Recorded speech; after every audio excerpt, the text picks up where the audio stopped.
امریکی ریاست کیلیفورنیا کے چینو ہلز میں واقع شری سوامی نارائن مندر میں نامعلوم افراد نے توڑ پھوڑ کی ہے، جبکہ مندر کے در و دیوار پر ہندوستان مخالف نعرے بھی درج کیے گئے تھے۔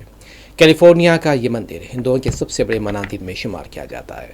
ریاست ہائے متحدہ امریکہ کے آفیشیل پیج نے social media platform X پر واقع کی تفصیلات بھی شیئر کی ہیں۔ انہوں نے لکھا کہ امن اور ہمدردی غالب رہے گی۔ ایک اور مندر کی بے حرمتی کے پیش نظر اس بار چینو ہلز میں ہندو برادری نفرت کے خلاف ثابت قدم ہے۔ کیلیفورنیا میں کمیونٹی کے ساتھ مل کر ہم نفرت کو کبھی بھی جڑ پکڑنے نہیں دیں گے۔ ہماری مشترکہ انسانیت اور عقیدہ اس بات کو یقینی بنائے گا کہ امن اور ہمدردی کی بالادستی قائم رہے۔